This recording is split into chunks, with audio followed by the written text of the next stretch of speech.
Je pense que Poutine n'a rien à voir avec Hitler. Je pense que cette affaire... Ah, j'ai pas dit que Poutine c'était Hitler. Non, je ne vous ai pas interrompu, Isabelle. Oui, pardon, vraiment. Avec tout le respect que je vous porte. Mais vous allez pouvoir me répondre. C'est très bien, on aura un vrai débat aujourd'hui. D'autant que je la lis régulièrement et que j'ai beaucoup d'estime pour son travail. Donc, non, je crois qu'il y a mal donne. La guerre d'Ukraine, c'est le résultat de 30 années d'indifférence européenne. Je vous fous mon billet que les 9 dixièmes de tous les gens qui ont écrit sur l'Ukraine n'avaient jamais mis les pieds en Ukraine.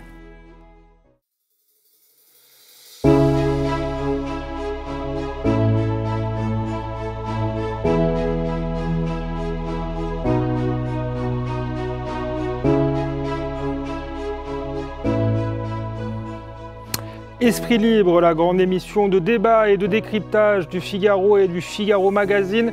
Une fois par mois, nous recevons une personnalité politique et une personnalité du monde intellectuel pour approfondir un grand sujet d'actualité. Et cette semaine, nous avons le plaisir de recevoir l'ancien ministre des Affaires européennes, Pierre Lellouche, et notre correspondante diplomatique, Isabelle Lasserre. On leur demandera si face aux prédateurs, l'Europe est munichoise ou si au contraire elle est prise dans un engrenage qui la dépasse. Allons-nous tout droit vers la guerre? C'est la question qu'on posera à nos deux esprits libres, Isabelle Lasserre et Pierre Lellouche. Isabelle Lasserre, Pierre Lellouche, bonjour. Bonjour. Ravi de vous recevoir dans cette émission. On va parler de vos deux livres respectifs. Isabelle Lasserre, c'est les fantômes de Munich. C'est aux éditions de l'Observatoire. Ça parle de l'Europe face aux défis contemporains. Et vous nous expliquez que l'Europe est plutôt lâche et aveugle face à la menace russe, notamment, mais aussi à différents types de menaces. Et vous, Pierre Lellouche, vous avez écrit un livre déjà il y a un an, je crois, mais qui a beaucoup de succès et dont on continue à parler. Qui va ressortir en poche. En janvier, oui. Engrenage, la guerre en Ukraine et le basculement du monde. Et vous avez deux thèses assez opposées. Pierre Lellouche, vous défendez plutôt l'idée d'un engrenage vers la guerre qu'il faut freiner à tout prix. Et vous, Isabelle Lasserre, vous considérez que peut-être justement l'Europe et le monde occidental en général n'est plus suffisamment prêt à se battre. Dans votre livre, vous faites référence notamment à la conférence de Munich en septembre 1938.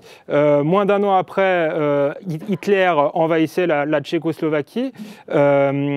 Pourquoi cette comparaison? Est-ce que nous sommes vraiment dans une situation similaire au bord de la Troisième Guerre mondiale si nous ne sommes pas prêts à nous battre comme à l'époque? Alors non, on ne peut pas faire un copier-coller parce que les périodes sont différentes et notamment à Munich en 1938, la réunion ne se jouait pas sous le parapluie nucléaire, ce qui est totalement différent aujourd'hui. Il y a quand même des similitudes. C'était qu'à l'époque, la France et l'Angleterre ont cru qu'en se débarrassant d'un membre gangréné qui s'appelait les Sudètes, on allait pouvoir justement arrêter la gangrène, freiner Hitler, l'apaiser et que ça suffirait à éviter la guerre mondiale. Il y a eu depuis le début de la guerre en Ukraine, mais même celle de 2014, c'est pas seulement l'invasion de 2022, mais c'est aussi l'annexion de la Crimée et la déstabilisation du Donbass, des velléités, des tentations chez certains dirigeants d'Europe occidentale de faire la même chose, c'est-à-dire de se dire Zelensky n'a qu'à donner à Vladimir Poutine les territoires qui sont occupés, puisque, après tout, il n'arrive pas à les conquérir par la force. Il a des problèmes humains, de troupes, etc. Et tout ça va mal se terminer. Et en attendant que ça dégénère, faisons ça et Poutine s'arrêtera. Et je pense que, comme en 1938, si on fait ça, cette politique de l'apaisement, elle ne marchera pas davantage. Pourquoi? Parce que Vladimir Poutine a plusieurs objectifs. Ces objectifs, ils sont énoncés parfaitement clairement dans la plupart de ses discours. Il veut l'Ukraine bien entendu, il veut la soumettre et reprendre le contrôle politique de l'Ukraine. Il veut aussi les territoires qui faisaient partie de l'ancienne Union soviétique, comme la Géorgie, la Moldavie, etc. Mais au-delà, il a un agenda qui est plus vaste, qui est de affaiblir ou détruire l'Union européenne et l'OTAN, et d'imposer avec ses amis, ses partenaires chinois, nord-coréens, iraniens, puis après des pigistes à droite à gauche comme les Turcs, etc., un nouvel ordre international qui reflète mieux les aspirations des pays du Sud global et de tous ces pays-là. C'est-à-dire qu'il faut chasser les Américains de la région et renverser l'ordre international qui avait été créé après la Seconde Guerre mondiale par les États-Unis et qui, en son centre, a la démocratie. Or, ces pays sont plutôt anti-démocratie. Donc c'est ça que je vois. Et c'est pour ça que je pense qu'il faut absolument arrêter Vladimir Poutine en rétablissant une dissuasion, en se réarmant et en opposant des véritables sanctions, une véritable menace. Sinon, il ne s'arrêtera pas là et on aura effectivement une guerre qui avancera sur le sol européen comme en 1938. Pierre Lellouche, vous allez pouvoir répondre à Isabelle Lasserre, nous dire si vous êtes d'accord sur l'agenda de Vladimir Poutine et sa volonté d'une guerre totale avec l'Occident. Mais d'abord, est-ce que vous trouvez qu'il y a des points de comparaison avec l'époque de Munich ? Alors, ça a été la ligne choisie par la plupart des médias occidentaux en 2022, et notamment en France. Il y a des couvertures entières sur Munich, sur la Deuxième Guerre mondiale. On avait découvert un nouvel Hitler et Zelensky était devenu un nouveau Churchill. Et donc la grille de lecture, c'est attention, on revit la même chose et attention aux apaiseurs qui risquent de... Voilà, ça c'était la grille de lecture. Je pense qu'elle est totalement à côté de la plaque. Je pense que Poutine n'a rien à voir avec Hitler. Je pense que cette affaire... Ah, j'ai pas dit que Poutine c'était Hitler. Non, attention. Je vous ai pas interrompu, Isabelle. Oui, pardon, vraiment. Avec tout le respect que je vous porte. Mais vous allez pouvoir me répondre. C'est très bien, on aura un vrai débat aujourd'hui. D'autant que je la lis régulièrement et que j'ai beaucoup d'estime pour son travail. Donc, non, je crois qu'il y a mal donne. La guerre d'Ukraine, c'est le résultat de 30 années d'indifférence européenne. Je vous fous mon billet que les 9/10 de tous les gens qui ont écrit sur l'Ukraine n'avaient jamais mis les pieds en Ukraine. Il se trouve que moi j'étais là-bas pendant le premier Maïdan, en 2000, peut-être, oui, en dehors des professionnels, de quelques professionnels, mais enfin, l'Ukraine était un point blanc dans l'histoire de l'Europe, et pas depuis maintenant, depuis toujours. Lors du traité de Versailles, en 1918, une délégation ukrainienne, d'ailleurs conduite par un juif ukrainien qui s'appelait Margoulis, avait été plaider la cause de l'Ukraine au moment de la fin de la Première Guerre mondiale, et on l'avait renvoyé chez le maréchal Koltchak en disant c'est pas notre problème. Donc l'Ukraine a été ignorée pendant très longtemps, et elle a ressurgi uniquement au moment des grandes révolutions russes, celle de 17, celle de 91, et puis de la guerre. Quand la Wehrmacht est arrivée en 1941, on a découvert que là, les Ukrainiens avaient plus ou moins d'ailleurs collaboré avec l'Allemagne contre la Russie. Donc c'est une vieille histoire, mais une histoire ignorée des Européens, et que les Américains ont saccagé totalement. La relation entre les États-Unis et la Russie est la clé d'explication de ce qui s'est passé. C'est-à-dire qu'à partir des années 2000, au moment où Poutine arrive, là, les Américains commencent à traiter la Russie comme un État vaincu. Clinton décide de pousser l'OTAN vers l'Est, alors qu'on s'était engagé, Bush père s'était engagé à l'inverse. Et à la fin de la journée, on arrive en 2007-2008 jusqu'à la Géorgie et l'Ukraine. Et lors du sommet de Bucarest, c'est très important. Parce que Poutine ne cesse de dire, à longueur de discours, ne faites pas ça, la Russie est un grand pays, nous ne voulons pas vivre sous l'impérium américain. Et les Américains disent, la Russie c'est une grande station d'essence avec des bombes atomiques. Donc c'est une espèce de mépris de la Russie perdante. Arrive 2018, le sommet de l'OTAN à Bucarest, Sarkozy et Merkel disent à Bush, surtout n'élargissez pas à l'Ukraine, il y aura la guerre. Mais Bush, fils, veut finir son mandat sur l'élargissement. Et 3 mois après, il y a la Géorgie. à partir d'une erreur du président Saakashvili de l'époque, l'armée russe rentre en Géorgie et Sarkozy va stopper ça à 40 km de la capitale Tbilissi. Donc il y a une longue histoire. Ensuite, il y a les turbulences internes de l'Ukraine pendant toute cette période, mais il faut comprendre une chose. Je ne connais pas un Russe, jusqu'à Navalny, qui disent que l'Ukraine ne fait pas partie de la Russie. L'Ukraine et la Russie sont imbriquées depuis 900 ans.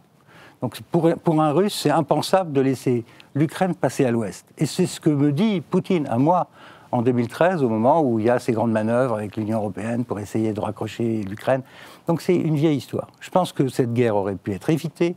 Je pense qu'elle aurait pu être stoppée avant, y compris lors d'une rencontre à l'Élysée en décembre 2019, en présence d'Emmanuel Macron, de Angela Merkel, mais aussi de Poutine et Zelensky, qui venait d'être élu. Zelensky voulait un deal. Simplement, la rue ukrainienne n'en voulait pas. Et donc, il n'y a pas eu.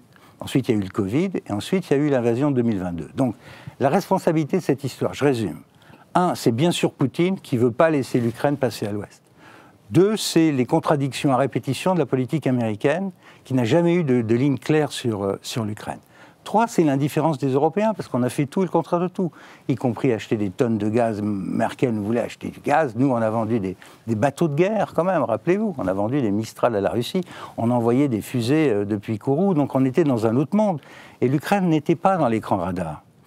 Il y a eu, après la Crimée, après 2014, il y a eu une tentative qui s'appelait le processus de Minsk, où la France et l'Allemagne ont fait mine de vouloir essayer de résoudre le problème. Ça a raté. Ils ne sont pas vraiment occupés, ni Hollande, ni Merkel, et on a cette situation. À l'issue de tout ça, ce que je crains, ce n'est pas 1938 ou 1939, c'est 1914. C'est-à-dire qu'un groupe d'États qui ne veulent pas d'une guerre mondiale se trouve entraîné par une erreur de calcul de quelqu'un dans un engrenage qui mène à la guerre. Et plus cette guerre dure, plus elle porte en germe le risque d'une escalade. Par exemple, si vous avez des missiles Tomahawk américains maniés par des soldats américains ou des experts américains qui vont tirer à 2500 km à l'intérieur de la Russie, on risque d'avoir des moments assez compliqués. Donc le risque d'escalade, il est là. Les conséquences pour l'Europe sont épouvantables, mais on y reviendra tout à l'heure, et pour la France et pour l'Europe. Je pense que cette affaire, on s'est totalement planté, mais totalement. Et on continue, puisqu'on continue à faire semblant que on va gagner cette guerre. Or, cette guerre, l'Ukraine ne va pas la gagner. Et donc, on va la perdre avec l'Ukraine, sans même être en position de médiateur avec la Russie, avec laquelle il faudra bien vivre après la guerre, parce que la guerre s'arrêtera un jour et la Russie ne déménagera pas. Donc, il faudra bien que l'Europe, la France en particulier, ait des relations avec la Russie et que la sécurité de l'ensemble des pays soit prise en compte. C'est ça l'exercice sur lequel il faut travailler aujourd'hui et non pas rejouer 1938. Je répète, on n'est pas dans ce cas de figure. Isabelle Lasserre, qu'est-ce que vous pensez, pour raccrocher à l'actu justement de cette décision de Donald Trump d'envoyer des missiles Tomahawk, en tout cas il l'a suggéré, et est-ce qu'il n'y a pas, oui, effectivement, un risque d'engrenage? Et surtout, pour répondre à Pierre Lelouch, est-ce que cette guerre est toujours gagnable ou pas? Alors, je vais répondre, mais je veux juste dire un tout petit mot sur l'OTAN, parce que je suis à peu près en désaccord sur 99% des choses. Et comme je les ai vécues, moi... Donc on revient sur les causes. J'étais à Moscou et j'étais en Ukraine, ça me tient un tout petit peu... de l'OTAN. Un tout petit Donc peu je connais un tout petit peu l'OTAN aussi. Il n'y a jamais eu de promesses faite à Gorbatchev de ne pas étendre l'OTAN. D'ailleurs, moi-même, je l'ai demandé à Gorbatchev, je l'ai interviewé Gorbatchev. Il a éclaté de rire à cette question. Et la réponse qu'il m'a faite, il m'a dit « Mais vous rigolez, mais de toute façon, à l'époque, il y avait encore le pacte de Varsovie. Comment l'OTAN aurait pu s'agrandir ?» La deuxième question, c'est une question un petit peu plus morale, c'est-à-dire... Je ne vous ai pas interrompu. Non, mais il aurait fallu poser à Yeltsin la question. Je l'ai aussi posé à Yeltsin. La deuxième question, c'est à partir du moment où on a des pays qui sont devenus des pays indépendants parce qu'ils se sont libérés du joug communiste, que ces indépendances, à l'époque, ont été reconnues et même encouragées par le président russe de l'époque, Boris Eltsine, comment peut-on empêcher ces pays de choisir leurs alliances, en fait. Ce sont des pays indépendants et la Russie a garanti cette indépendance. Comment peut-on leur dire non, non, vous n'avez pas le droit d'aller à l'OTAN, vous n'avez pas le droit de vous rapprocher du camp occidental. Moi, si j'étais né dans ces pays et que j'avais vécu le joug soviétique, je prendrais mes clics et mes claques et j'irais directos sous l'OTAN et à l'Union européenne, et là où on est libre. Donc, on ne peut pas empêcher ces pays de frapper à la porte. Ce n'est pas nous qui sommes venus les chercher.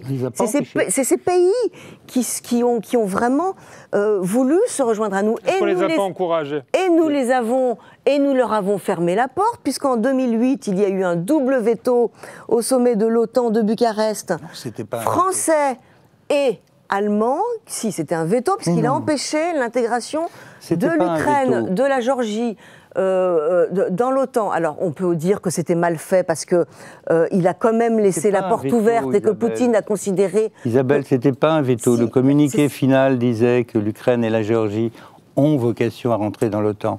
Mais comme il y avait un risque, effectivement, on a dit, mais pas tout de suite. Alors, du coup, personne n'était content, ni les Ukrainiens, ni les Géorgiens, ni les... Vous êtes d'accord là-dessus ? C'est ce que j'étais en train d'expliquer. Bon, maintenant, je reviens à la question pour avancer dans le débat. Est-ce que cette guerre est perdue ? Les Tomahawks, d'abord, pour l'instant, les Tomahawks, c'est un coup de bluff pour moi. Je pense que Donald Trump n'a jamais eu la moindre intention de donner des Tomahawks. D'abord, les Tomahawks, en général, les 3/4 du temps, c'est quelque chose qui se tire de la mer au sol. Ils vont les tirer avec quoi, les Ukrainiens ?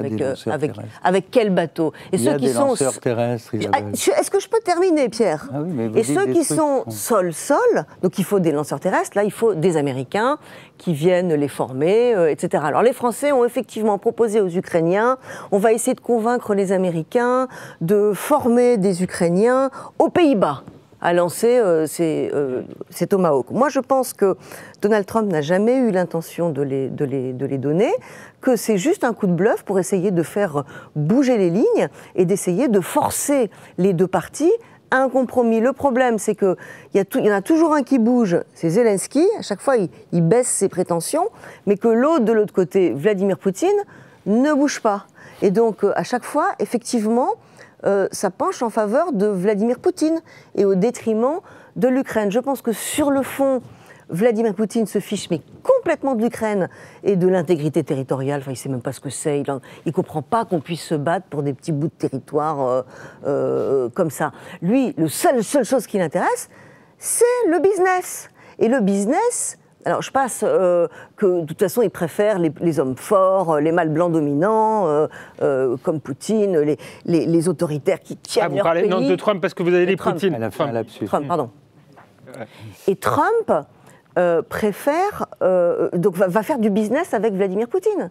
Et la Russie, l'immense Russie, avec ses terres rares et toutes ses matières premières, il y a un projet formidable, si jamais il est réalisé, entre les États-Unis et la Russie. Il n'y a pas du tout ça avec l'Ukraine. Et la lecture venant de Trump, elle est comme ça. Ok, il faut éteindre le conflit, mais il penchera toujours du côté de la Russie. Donc je ne le vois pas demain se mettre à aider l'Ukraine. Et en plus, il se fiche de défendre les valeurs de la démocratie, de la souveraineté territoriale. Trump, il malmène la démocratie dans son pays tous les jours.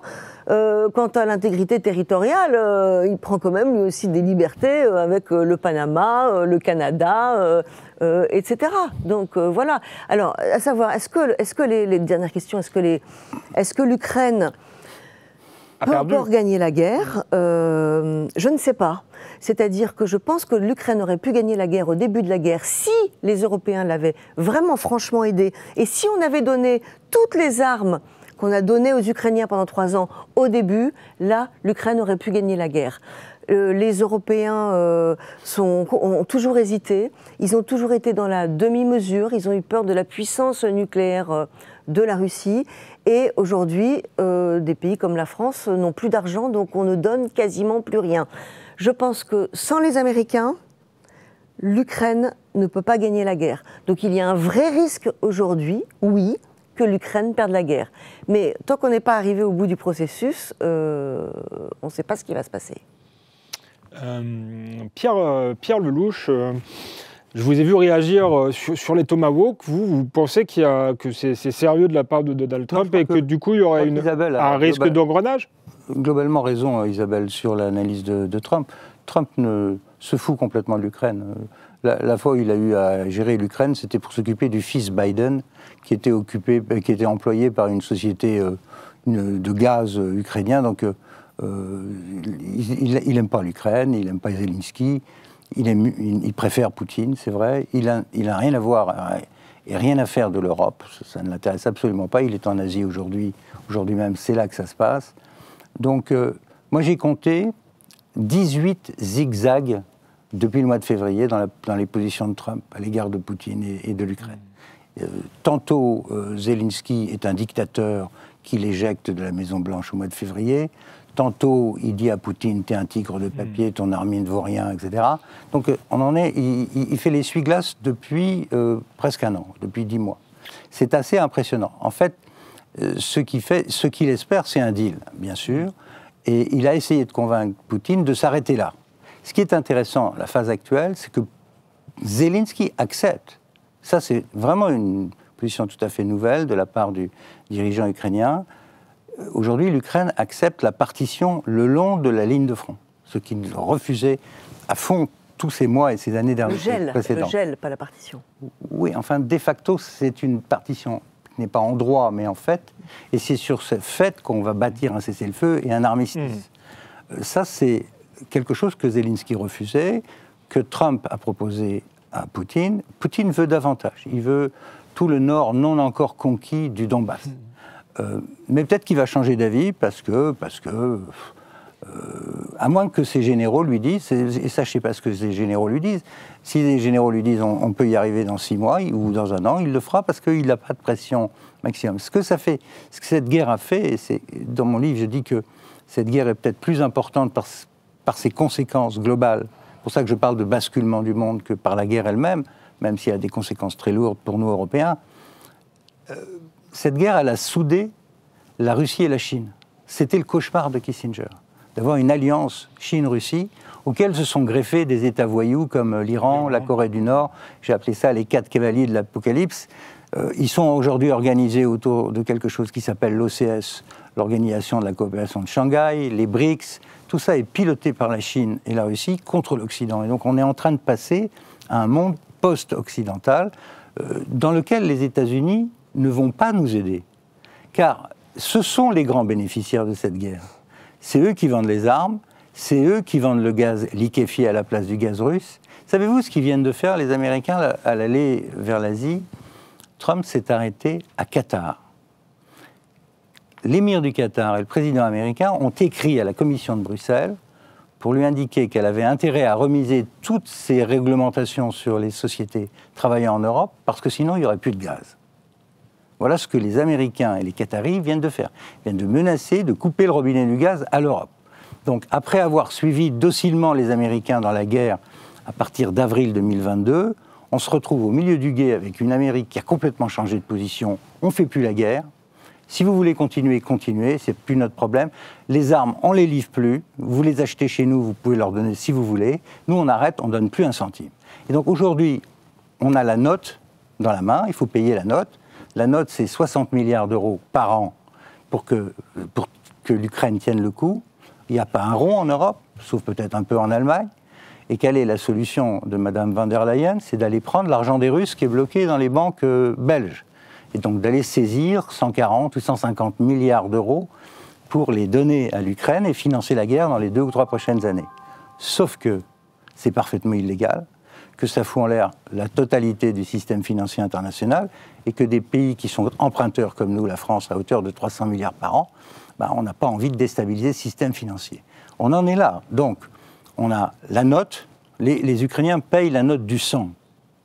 Nous payons la note financière, on en est à 175 milliards d'euros depuis le début de la guerre, et il faut rajouter au moins 60 cette année.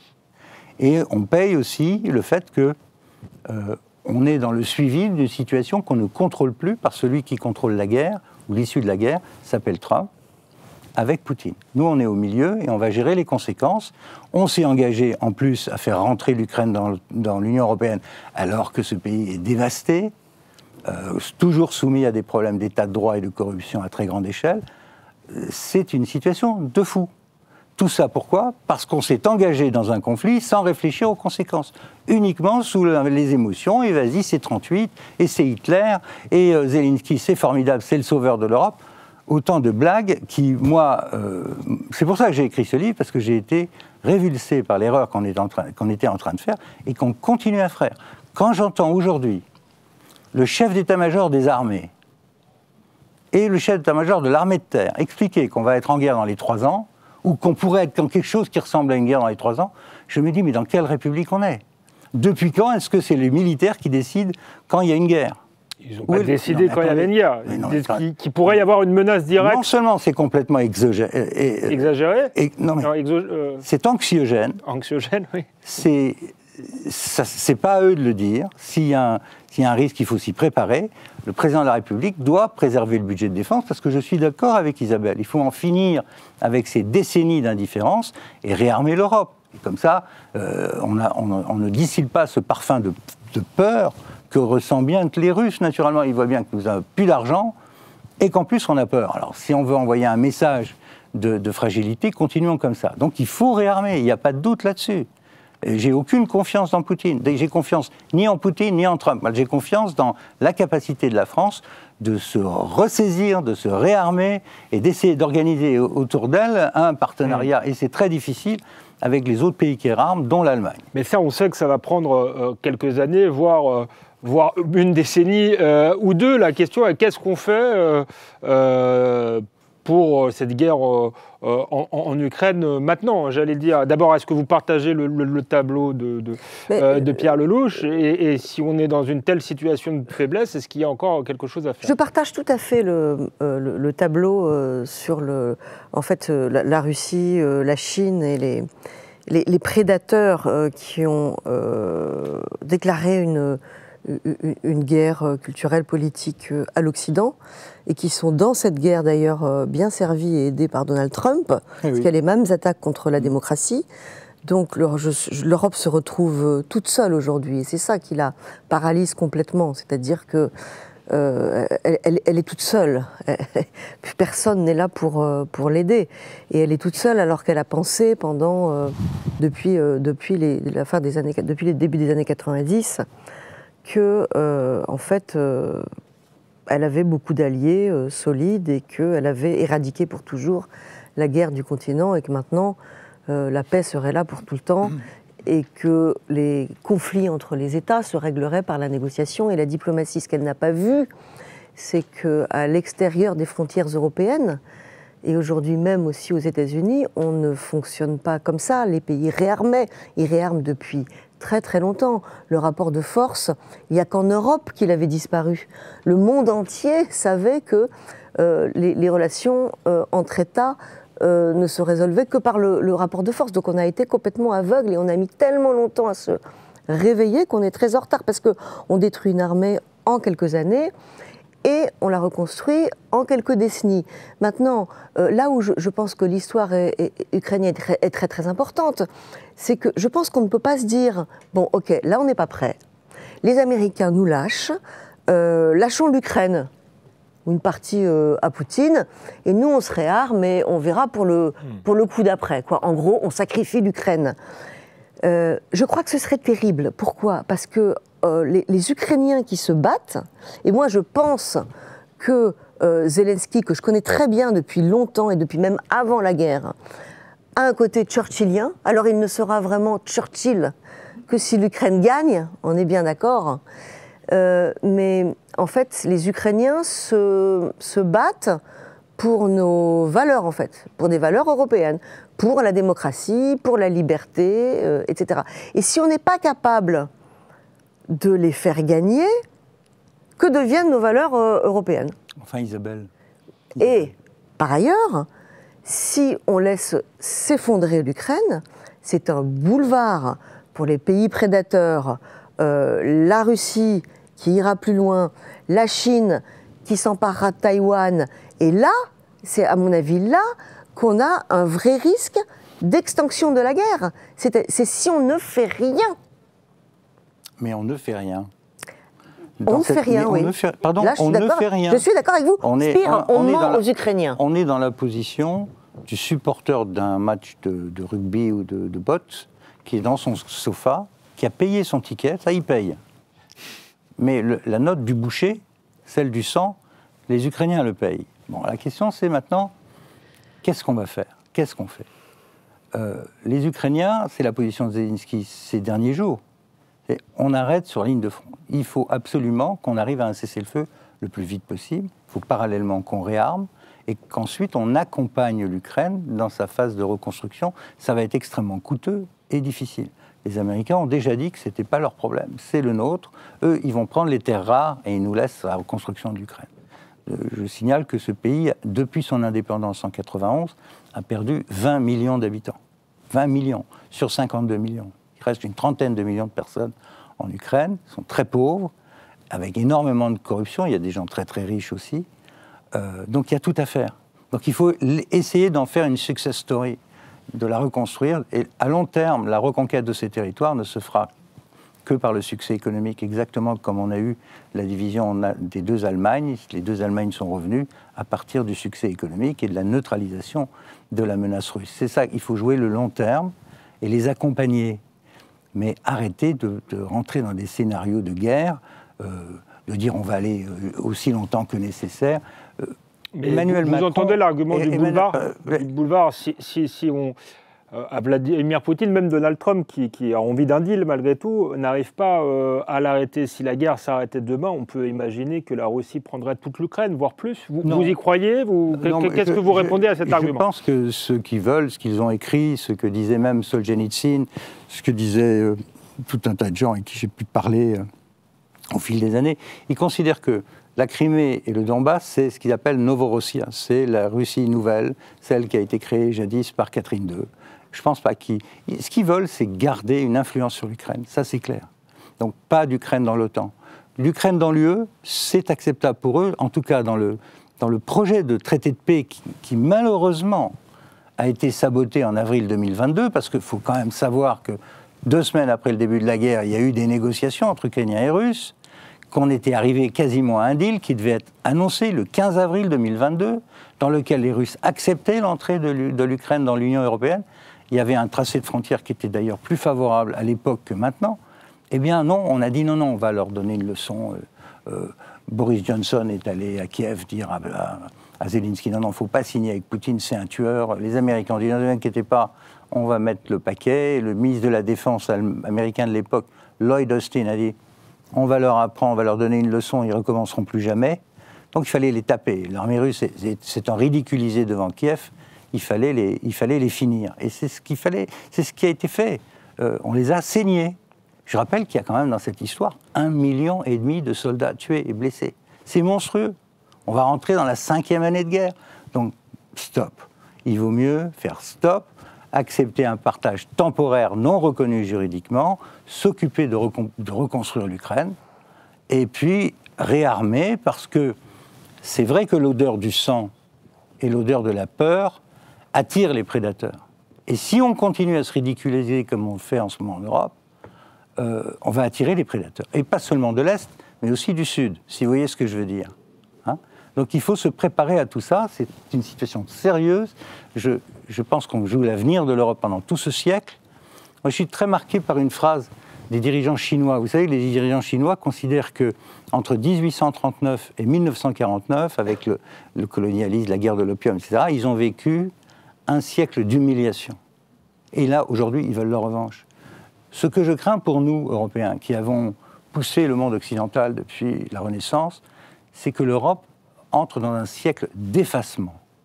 C'est ça qui m'angoisse. Quand je vois l'état de mon pays sans gouvernail politique, avec une situation économique pitoyable, très endettée, je m'inquiète. Et c'est vrai, ce que disait Isabelle tout à l'heure, aujourd'hui on est tellement désargenté qu'on est les derniers capables à aider l'Ukraine, alors qu'il faudrait l'aider. Moi, je suis pour qu'on l'aide, naturellement, mais je suis pour aussi trouver les moyens d'ouvrir un dialogue avec la Russie. Il est quand même consternant de voir que les seuls qui puissent parler aujourd'hui à Poutine et servir d'intermédiaire, c'est le Turc ou le Hongrois. Personne d'autre en Europe n'a de relation avec la Russie, et pourtant, elle va rester notre voisine. Ils ne vont pas disparaître. Ils étaient là Rappelez-vous, en 1814, ils sont là. Et on y a été, nous aussi, avec Napoléon. Donc il va bien falloir trouver le moyen de reconstruire une relation où la sécurité de tout le monde va pouvoir être prise en compte, avec beaucoup moins d'Américains. Je ne sais pas ce qui va advenir de l'OTAN. En tout cas, si Trump ou J.D. Vance suit Trump, il y aura franchement plus d'OTAN. On sera dans la palabre, mais pas dans un système militaire organisé. Regardez ce que fait Trump. Il est en train de faire une guerre, d'ouvrir un front sur l'Amérique du Sud, une autre sur l'Asie. L'Europe, c'est vraiment pas sa priorité. Il n'y aura plus d'OTAN, Isabelle Lasserre Et dans ces conditions, stop ou encore? Non, je pense que... Je ne sais pas. L'OTAN, là, a plutôt eu un regain de vigueur. C'est vrai qu'il y a 15 ans, on se demandait, l'Alliance se demandait un petit peu à quoi elle servait encore, puisque son cœur de métier, qui était la menace russe et le pacte de Varsovie, avait disparu. Il était un petit peu à droite à gauche. Est-ce qu'il faut s'occuper de la Chine, de la menace qui vient du Sud, etc. Là, c'est vrai qu'avec la guerre d'Ukraine, le cœur s'est reconstitué. Mais le problème, c'est que la colonne vertébrale de l'OTAN, ce sont les États-Unis, et que les États-Unis se fichent probablement pour l'instant de l'OTAN. Et effectivement, Vance encore plus que Donald Trump. Je pense que l'ONU risque de mourir avant l'OTAN, mais à terme, il y a pas mal d'alliances qui risquent d'être revisitées. Mais la Russie ne déménagera pas. Elle restera là, d'accord. Mais Poutine, lui, va pas être là pour 200 ans. Alors je sais bien qu'avec Xi Jinping, ils essayent de trouver des traitements qui leur donnent l'alternative n'est pas pire, même Navalny, c'est un nationaliste. Oui, mais on peut être nationaliste et pas envie d'avoir à attaquer son voisin. Non. Ou un impérialiste, je sais pas, mais il n'a pas l'air beaucoup plus modéré que Vladimir Poutine. Ah bah si. Non mais il y a des nationalistes en Russie et on n'est pas obligé de... Toute la jeune génération autour des gens comme Dmitriev, les gens qui ont 45 ans, 50 ans, ils sont beaucoup moins va-t-en-guerre que Vladimir Poutine. Alors on peut toujours se dire, avec Poutine, après Poutine, est-ce que ce sera pire? Est-ce que ce sera pareil? Ou peut-être que ce sera mieux? Personne n'en sait rien, en fait. Le problème, c'est que moi je pense que le cessez-le-feu, ce sont les Ukrainiens qui le veulent, et les Américains, et les Européens. C'est Poutine qui ne le veut pas pour l'instant. Et le jour où il l'acceptera, il faudra faire très attention. Parce que jusque-là, Vladimir Poutine utilise systématiquement les cessez-le-feu comme un autre moyen de poursuivre la guerre. C'est ce qu'il a fait avec Minsk et c'est ce qu'il a fait en Géorgie. C'est-à-dire que, ok, les armes s'arrêtent et puis on réchauffe la guerre tous les 6 mois, on déstabilise le pays parce qu'il est en partie occupé, on l'empêche de rejoindre les alliances qu'il a envie de rejoindre comme l'OTAN et l'Union européenne parce que le pays est à moitié occupé. Et puis, petit à petit, on fait tomber les pouvoirs en place et on met des marionnettes pro-russes et on récupère le pays dans la sphère du Kremlin. C'est ce qu'il a fait avec une relative efficacité en Géorgie, Vladimir Poutine. Donc vous voyez, les cessez-le-feu, ça lui sert à ça. C'est pas du tout un cessez-le-feu qui va vers la paix, c'est un cessez-le-feu qui permet de prolonger la guerre de manière différente, une guerre hybride, etc. Alors, il va falloir être très, très vigilant, et surtout, c'est la question des garanties de sécurité, parce qu'à la limite, ok, on arrête les zones comme ça, on se dit, on réglera le truc plus tard, quand Poutine sera parti, après tout, c'est possible, hein. Mais qu'est-ce qu'on donne comme garantie de sécurité à l'Ukraine pour éviter que ça recommence, pour éviter que Poutine ne réattaque l'Ukraine? Parce que Poutine, il a peut-être une économie très fragilisée, mais au niveau militaire, il tient la route, hein. Je suis désolée, l'armée russe tient la route. Et la crise économique dont on annonce l'effondrement économique de la Russie en permanence, et pour l'instant, on le voit jamais. Pourquoi? Parce que Vladimir Poutine, contrairement à nos hommes politiques en Europe, il anticipe toujours le coup d'après. Et donc, il prépare les sanctions qu'on n'a même pas encore imaginées. Et le contournement des sanctions, ça marche, mais parfaitement bien. Et donc avec la Chine, l'Iran, la Corée du Nord, il a réussi à... Alors ça fait mal quand même à l'économie russe, mais ce sont des pays qui sont beaucoup plus résilients que les nôtres. Alors quelle garantie de sécurité on va apporter? Trump ne veut pas de l'article 5 pour l'Ukraine. Il ne veut pas de l'Ukraine dans l'OTAN. Et nous, quoi, la France, on va envoyer 20 000 hommes et les Britanniques 10 000 hommes. Mais comment c'est quoi ce type de garantie de sécurité? Donc la faille, elle est surtout de notre côté, parce que si on avait vraiment les moyens de dissuader Vladimir Poutine, on pourrait le faire, et on le ferait, et on l'arrêterait. Les garanties de sécurité, Pierre Lelouch, qu'est-ce qu'il faut donner comme garantie à l'Ukraine? Et qu'est-ce qu'on peut donner surtout?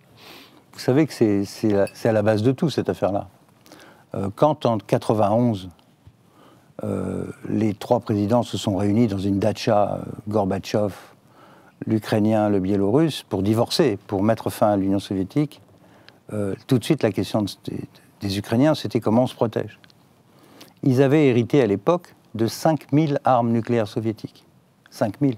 L'Ukraine, c'était l'endroit où on fabriquait les Antonov, plein de missiles. C'est pour ça qu'ils sont assez bons aujourd'hui, même dans le bricolage de drones à longue portée, parce qu'ils ont une vraie industrie de défense puissante. Et donc, pendant un moment, les Ukrainiens comptaient sur ces missiles pour se protéger à long terme. Ils les connaissent, les Russes, bien sûr. Ils savaient qu'en Russie, il y a des gens qui... Puis, il y avait la moitié est de l'Ukraine qui parle russe, qui est hérité de la Russie. Les Russes ont tout de suite demandé à ce que les armes nucléaires restées en Ukraine soient rapatriées.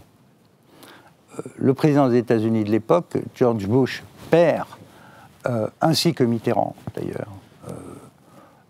ont dit oui, on va rapatrier ça, parce qu'on avait peur que les Ukrainiens vendent des bouts de nucléaire un peu partout, notamment au Moyen-Orient et ailleurs. Donc en 1994, il y a eu ce qu'on a appelé le mémorandum de Budapest, dans lequel l'Ukraine renonçait à l'arme nucléaire, renvoyait les missiles en Russie, et comptait sur des garanties de sécurité qui tenaient dans un bout de papier. D'ailleurs, je publie le bout de papier de François Mitterrand, qui tient en un paragraphe. Si jamais il y a un problème, on appellera l'ONU. On a vu ce que ça a donné en 2014 et en 2022. Ces garanties de papier ne tiennent sur rien. Donc là, les Zelensky et les Ukrainiens, ils ont payé pour voir, et ils veulent de vraies garanties de sécurité. Là-dessus arrive Emmanuel Macron et son imagination fertile, et il dit on va envoyer des soldats français en Ukraine, y compris pendant la guerre. Alors il y a des gens comme moi qui ont dit mais vous n'êtes pas sérieux, on va aller faire la guerre en Ukraine. Il y a une ligne de front de 1200 km de long, et on a quoi, 10 000 hommes. Le général Shield dit 7 000. Les Anglais ont à peine 7 000 hommes. Il y a 1,5 million de soldats le long de cette ligne de front. Donc on fait quoi? Bon, c'est pas sérieux. Donc il faut avoir un plan de reconstruction qui ressemble un peu à celui de Gaza d'ailleurs, avec un système intérimaire où des puissances extérieures vont arriver, qui ne seront pas européennes, parce que naturellement les Russes ne veulent pas que les Européens de l'OTAN rentrent en Ukraine, parce que c'est pas la peine d'avoir fait la guerre pour pas que l'Ukraine rentre dans l'OTAN, si c'est pour faire rentrer l'OTAN dans l'Ukraine. Donc pour les Russes c'est inacceptable, pour les Américains aussi, parce qu'ils n'ont aucune envie d'être entraînés dans une guérilla avec les Russes qui pourraient les entraîner dans une guerre. Donc il va falloir trouver des gens qui viendront le long de cette ligne de front comme les casques bleus, garantir que ça se calme. Ce sera difficile, parce qu'il y a des irrédentistes. Savez-vous qu'en 1945, quand Staline a tracé les nouvelles frontières de l'Ukraine, des nationalistes ukrainiens se sont battus quand même contre l'armée rouge jusqu'en 1955. Pendant 10 ans, la guérilla a continué. Donc ça va être une situation difficile. Mais bon, c'est gérable si on arrive à... C'est le travail des diplomates de trouver une solution dès lors qu'on a un accord sur le cessez-le-feu, qu'on n'a toujours pas. Je voudrais me projeter un peu plus dans le futur et sur l'avenir de tout ça pour nous, Européens. Si l'OTAN devient une coquille vide, sans vraiment une garantie américaine, alors c'est tout l'édifice européen qui va commencer à se fissurer. Parce qu'il faut savoir que, historiquement, le traité de Rome, même la conférence de Messine en 1955, la construction européenne n'ont pu être possibles qu'à partir de la constitution d'un socle de sécurité américain.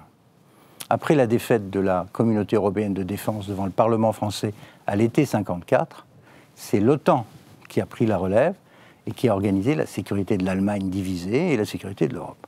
Et c'est sur ce socle de sécurité américain que l'Europe a pu se constituer. Question. Si le tapis est retiré sous l'Union européenne, que se passe-t-il? Que devient la sécurité à l'intérieur de l'Europe? Là, à mon sens, on risque de se retrouver à 1918.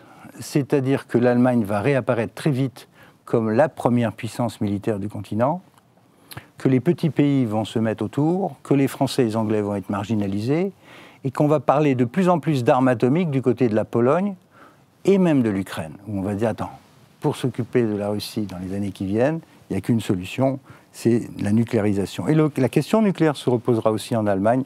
Je fous mon billet qu'on va vers, avec la dislocation lente mais sûre de l'OTAN, on va vers des tensions très fortes à l'intérieur de l'UE. Je ne suis pas du tout sûr que l'UE, telle que nous la connaissons à 27, tout ça, ça continue comme ça peut pas. Ça ne fonctionne pas. C'est que des normes et pas de politique sérieuse. Donc on est à la veille de grands bouleversements en Europe aussi. Et il faut que des gens très sérieux se préparent à ça. Préparent notre budget de défense, préparent des alternatives, réfléchissent à la suite. Parce que cette guerre va tout changer en Europe aussi. Isabelle Lasserre, il reste 10 minutes, mais justement, je voulais évoquer le sujet de l'Europe et de l'Union européenne. D'ailleurs, vous avez dit que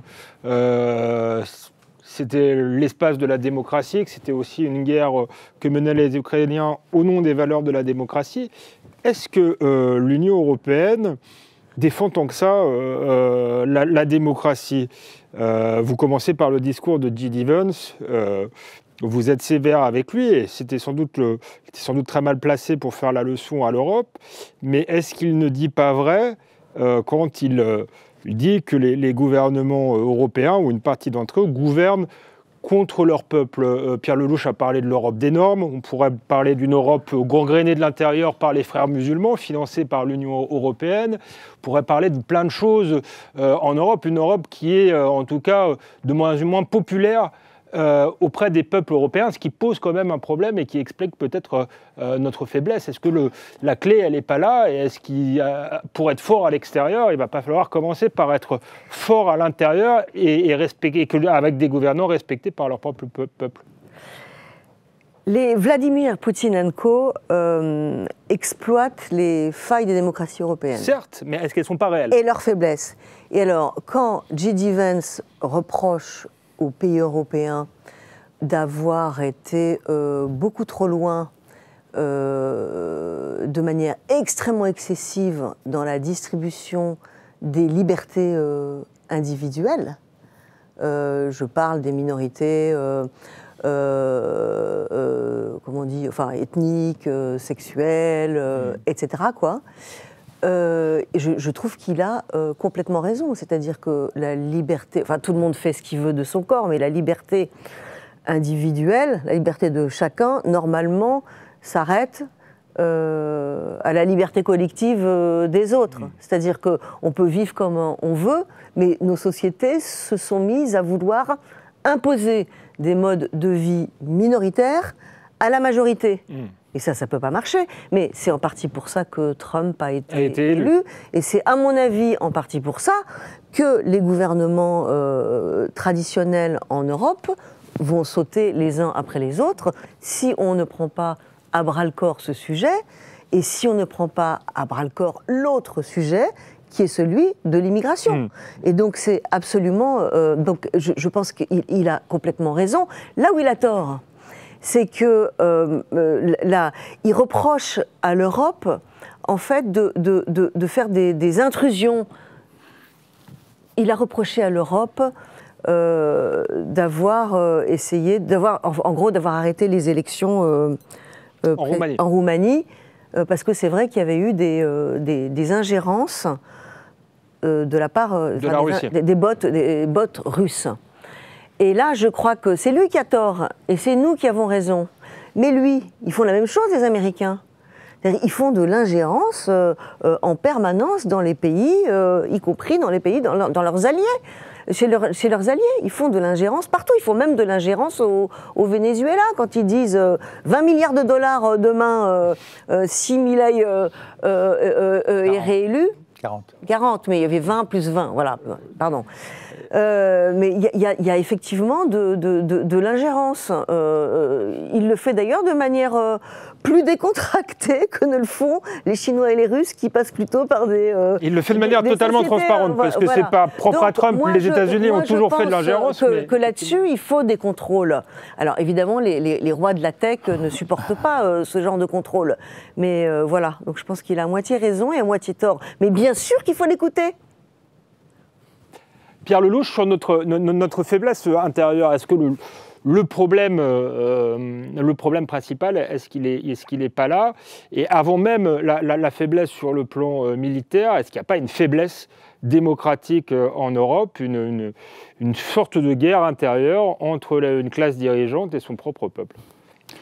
Bon, ça nous amène à faire des petits comparatifs de pays à pays. Regardons ce qui se passe. Il reste 3 minutes, donc ma question est un peu vaste, mais sans faire de comparatifs de pays à pays. Non, effectivement, tous les pays européens ne sont pas dans la même situation. Je suis franchement très inquiet de la situation de notre pays et de l'Europe en général.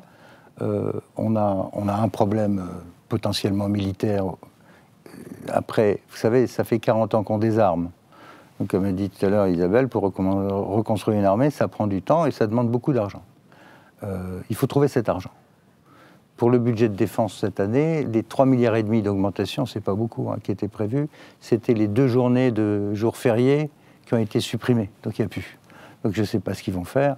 Ce qui est sûr, c'est qu'on n'a pas assez. Il faut passer des commandes à notre industrie, parce qu'on a une bonne industrie, mais ils ont peu de commandes. L'industrie allemande, elle y va du feu de Dieu, parce qu'il y a 500 milliards. Merz a mis 500 milliards. Donc c'est une question d'argent, c'est une question de consentement aussi du peuple. Et ce peuple, il a été déshabitué à être fier de lui. On lui a dit qu'il fallait se mélanger, on lui a dit que la réponse était à Bruxelles, on a botté en touche sur Bruxelles, sur plein de sujets. Il va falloir que les Français retrouvent le goût d'être une grande nation. Et ça, c'est le travail des politiques. Et c'est sûr que le spectacle qui est donné aujourd'hui à l'Assemblée nationale, où c'est le concours Lépine qui aura l'impôt le plus débile et le plus efficace pour tuer ce qui reste, est assez déprimant. Donc là, on est vraiment dans un moment grave de l'histoire de France.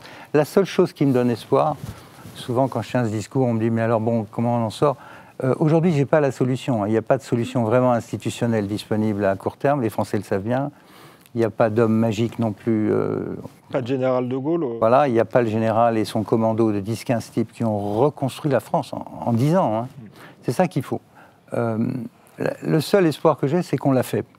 Que la France, dans son histoire millénaire, elle a eu des moments où elle était très bas et elle est toujours remontée. Là, on est presque aussi bas qu'en 1958. Les guerres coloniales en moins. Mais on n'est plus dans le même consensus. On a une perte de confiance des institutions. Quand vous voyez que on a un président de la République en place qui tombe à 15% dans les sondages, qui est moqué à l'international, moqué en interne, et qu'un autre président est en prison, traité de tous les noms par des malfrats tous les soirs, c'est extrêmement mauvais pour nos institutions, pour la fonction présidentielle, pour la confiance que peuvent avoir les citoyens dans leurs institutions. En plus, il y a un autre fait majeur dont personne ne veut parler, hein, c'est qu'on a changé de peuple. On est en train de changer de peuple à une vitesse incroyable. Quand vous faites rentrer 500 ou 700 000 personnes qui arrivent d'Afrique noire ou d'Afrique du Nord, voire d'Érythrée, voire d'Afghanistan, en leur donnant accès naturellement à tout ce que la France sait généreusement faire avec les déficits qu'elle connaît, eh ben on crée un autre peuple. Et j'ai une grande interrogation sur la façon dont ce peuple réagirait en cas de menace sur notre pays, sachant en plus qu'il n'y a plus le service militaire, qui était quand même un endroit où on pouvait brasser la jeunesse. Là aussi, on l'a coupé pour des raisons financières. Hein. Moi, j'étais dans la commission qui l'a fait, et Séguin et moi, qui présidaient la commission, on était contre la suppression.